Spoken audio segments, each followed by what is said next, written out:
So today, lovely teachers, we're joined by the amazing Leila Viss, who's going to share some of her fabulous ideas for teaching music theory using recycled objects, which is really cool. Leila Viss generates imaginative resources for her piano studio and her website. She also holds symposiums which inspire pianists to nurture their creative voice through composition and arranging. Leila is also known for her innovative pedagogy and engaging presentations and is Colorado's 2024 MTNA Foundation Fellow, which is amazing. So one surprising fact about Leila is that she has a fear of getting bit or bitten, in my vocabulary, by a dog. And she actually told this story in one of her sessions at MTNA, so I knew this fact already.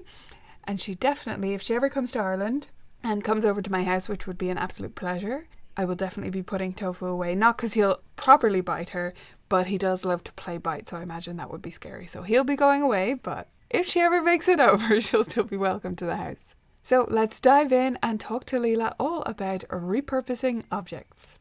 So welcome, Leila. First of all, can you tell us just a little bit about yourself and your studio? Lots of people will already know, but what's it like for you? Hello, Nicola. Very nice to be here. I am sitting in my studio, which is a garden level studio. I have a window out to my right, and so I have a bright space to work in. And I've been here for, it's got to be over 30 years now. So I'm definitely giving myself away as far as the age is concerned. I have always loved to be creative, and I don't think that always has been part of what I've done from the beginning. It just did it. And now I'm looking back like, okay, that was kind of what I like to do, which means I've been inspired to think of things to help students learn in the best way possible, something that will make it stick. So that's what I've been doing for a number of years. And I am more and more leaning towards helping people play away from the page. I am classically trained. I can teach a Mozart sonata. I can teach a Debussy. I think my favorite thing to do is to help people find their creative voice. So that's where I'm leaning towards now. Yeah, that's wonderful. So I've seen you use your fantastic and creative ideas for recycling and repurposing, both in video sometimes, but also in person, which is an even greater pleasure. Do you remember where this started? What was the first object that you recycled for rhythm or music theory? Where did it begin? I think it has to do with how many cups I had in my studio, because Wendy Stevens had these rhythm cups, and that was the big hit, man, that transformed rhythm reading and rhythm activities. And I kept thinking, okay, I have all these cups. What else can I do with them? And so that's what spurred some other ideas, repurposing what I already had in my storage closet. And one of the very first things I did was I had students create their own cup routines to music. So it was, kind of doing the reverse. Instead of reading rhythms, they were now creating their own routines with them. I started adding things to the cups. So yes, I do print. I do add tape to things. I even laminate occasionally, but I really do like tactile things. And so I would say one of my big eureka moments was, first of all, I added letters to my solo cups here. So I've got big letters on red solo cups. And I was with Bradley Sowash, and we were doing 88 Creative Keys workshops. And I was on next to talk about chord and chord spelling. So I have a G chord, a G, and a cup with a B and a cup with a D on. We wanted to really emphasize that you always spell chords in thirds. It has to be a G and then a B and a D. And you cannot change those letters, but you can modify them. I could not figure out what to do. I don't know why it was. Sometimes I just go down to the wire with things. But I had bought some clear cups as well at the grocery store. And I thought, you know what? What if I add a flat sign to the clear cup, and then that will really underscore the point that, okay, to make it minor, we have to make it a B flat. So we add a flat to the B. So that was one of those moments where, the skies opened, the light came down. So yes, is that kind of what you were thinking? Yeah. Is that what you meant? Yes. Okay. Absolutely. I mean, I love that because anything like this, it's so tactile, as you're saying. When students can move these things around, like we can tell them, but honestly, it just goes over there. over their head and they're thinking about, I don't know, what they're going to have for dinner or something, when we're like, well, to make it a minor, you add a flat, and a flat means go, for me, one semitone down, a half step down, you know, and we can, as we know, talk too much as teachers. So having a tool that just makes it so clear is fantastic. I think them playing, this is play, but it's not necessarily a game, but it's a play. It's a playful way to think through their theory. And it's taking them out of that theory box. I'm doing a theory worksheet. Oh, no, no, no. You are just playing around with something like this. And I think it also my ideas come from the fact that everyone is different. I can say how to spell a chord, and next week they're going to totally forget. And so I could come out with cups every week and they're like, oh, here comes the cups again. But if I come up with a different idea, it's reinforcing the same concept.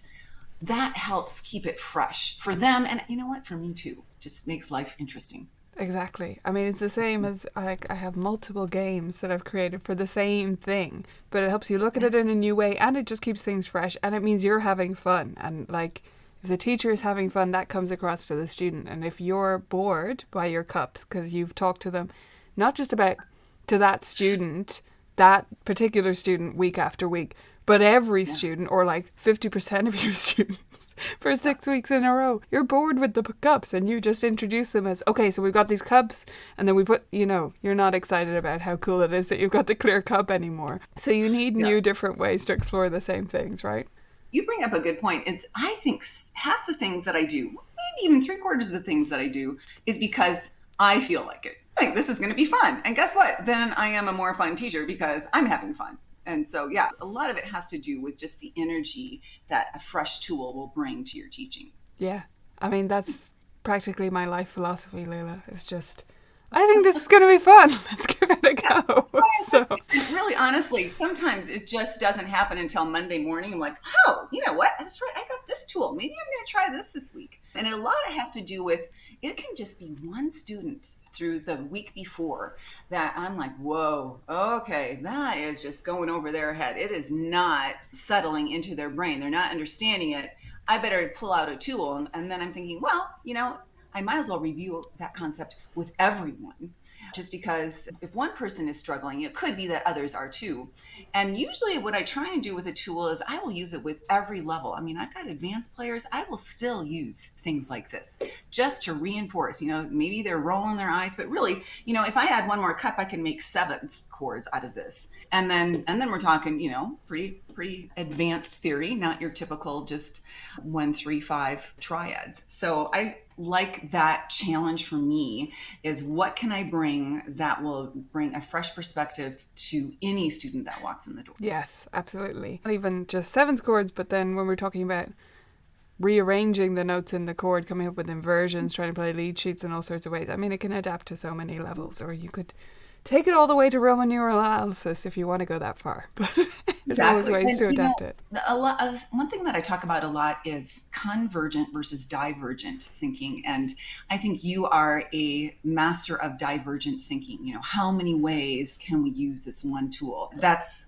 kind of what I like to do as well. And teachers are really good at that in general because we all like those little erasers. We can find 500 different ways to use those little erasers. That's all I'm doing is, okay, so I've got, these can carriers. My husband and I like craft beer. I've collected a lot of them. What else can I do with them? I think anything that's tactile and dimensional is interesting. And anything that I collect a lot of, instead of throwing it in the recycle bin, what can I do with it? Yes, and I love that it's also, in general, you try and use stuff you already have. So if they don't happen to like craft beer or something that comes with can carriers, I mean, those don't even exist here. So I wouldn't come up with that because then I'd have to go search them out.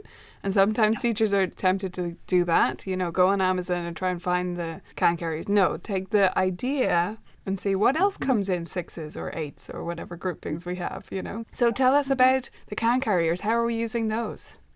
Okay, well, I have a couple of them here. So first of all, they come in packs of 6. And what they are is, they are a substitute for the ring. Yeah, which we still have here right. Sometimes, yeah. I know. I don't think these are any better because these are made of really heavy-duty plastic, and I have to cut them up. And so I have them in groups of 2. And the point behind this was I wanted students to see both parts of a beat. And that's when I get out a tennis ball.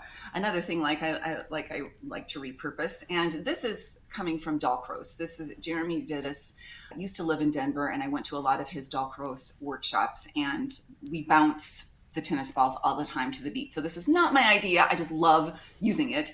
And just that idea of bouncing and then catching a ball, there's 2 parts to every bounce and catch. And so there's 2 parts to every beat as well. That was a big light bulb for me too. I think Bradley Sowash again was talking at one of our 88 Creative Keys workshop, and he mentioned that like every beat has 2 parts, an on and an off. And even those who play really, really difficult rhythms, they are thinking, am I playing on the beat or off the beat?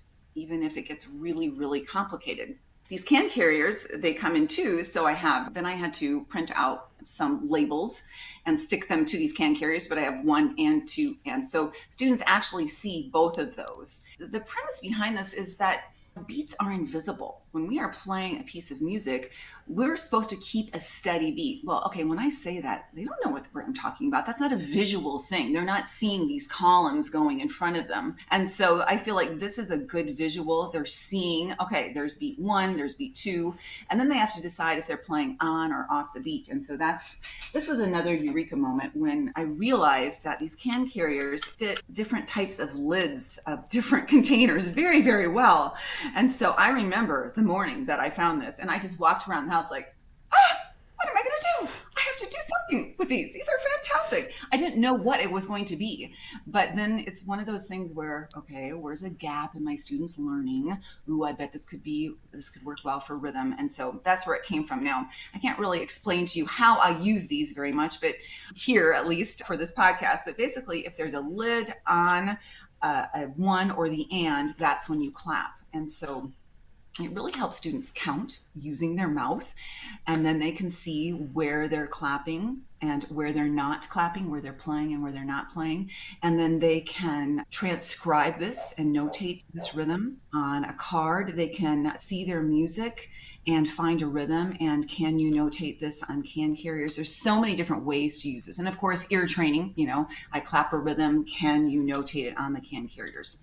So I use those for all different things. Yeah, I love those. If anyone has ever seen the rhythm grid, I mean, Bradley talks about that as well. Or if you've a lot of times when we explain rhythm, we will write out all the eighth notes, the quavers, in the bar, right? We'll write out every single one and then put the counts underneath to demonstrate that they all exist, right?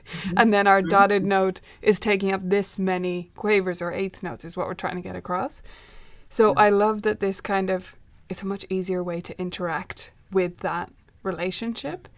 And I think it's one of those big things we need to get students over the hurdle of, is thinking about note values not as values, but as like taking up space, horizontal space. Like that's kind of what they're doing.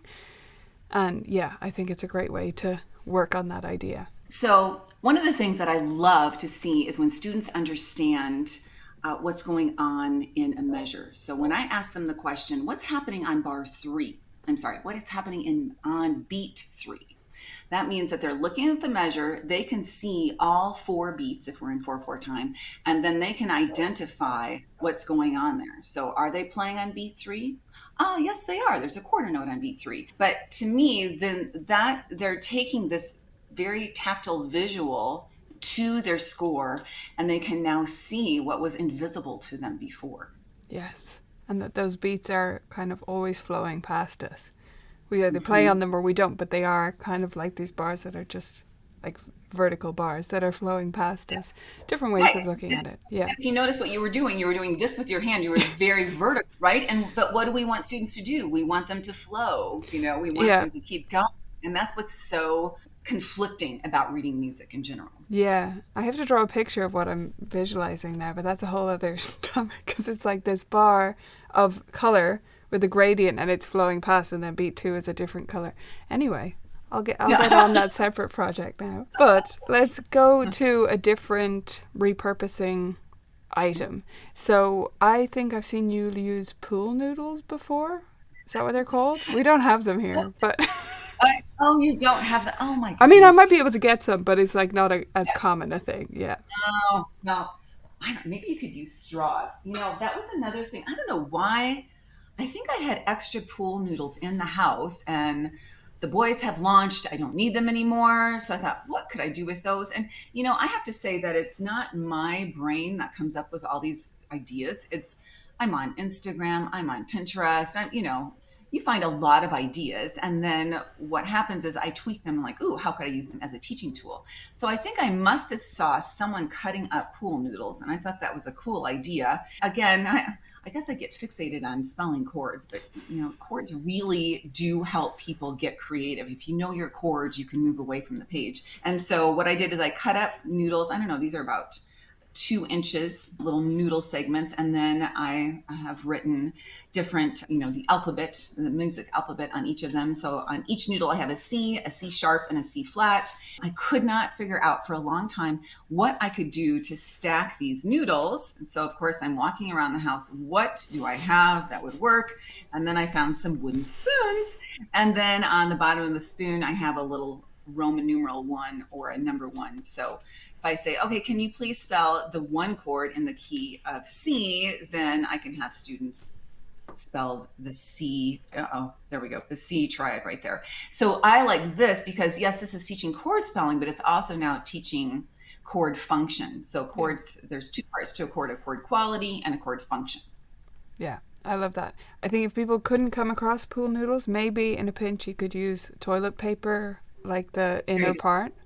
Because it's just a tube is what we're looking for. I mean, the pool noodles are nice because they come in bright, fun colors, but still, you could color them in. And if you want to paper or spray paint your rolls of toilet paper, you can do that. I mean, you could go bananas. This was pretty easy, and you just need to go to the kitchen with a cutting board and a knife, and it cuts like a sausage pretty much, but it works. And it's just a fun way to review chords for a week. And then I put them away, and then I bring them out again another time. Yeah, I love it. Okay, so any other repurposed items you have to share with us? Yes, I have my little, I love paint strips. And those, again, are for chords. And what's I like about these is that I like to color coordinate chords.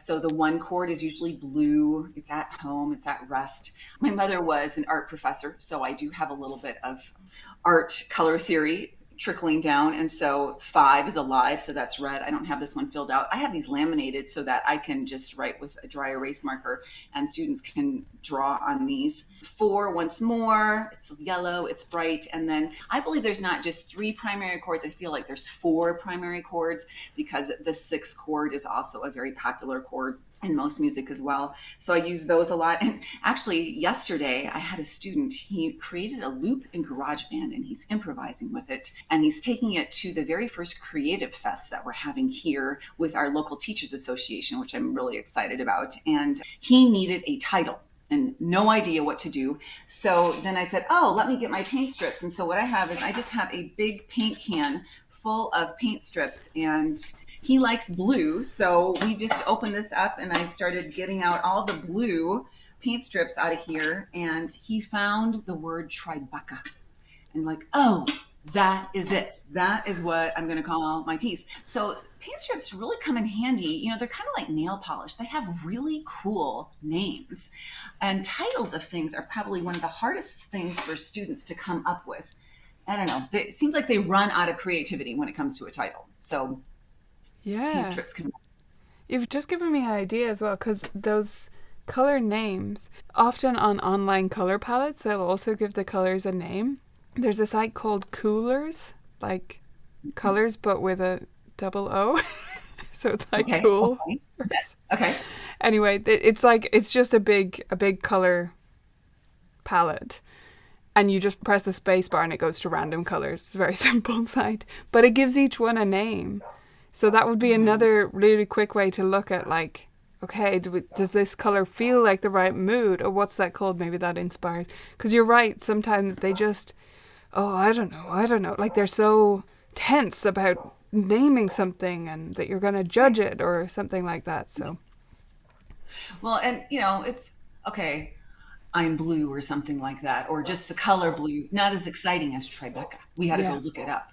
it's some neighborhood in New York, but Yeah. we didn't even really care by that point. We're like, that's just a really cool name. The other thing is that I use paint strips. I have on this here paint can right here is I use it to help students paint their own 12 bar blues. So they'll use the rhythm of one of the paint strips. I'm sorry, the rhythm of the words on one of the paint strips to create a 12 bar Oh, blues. yeah, I love that.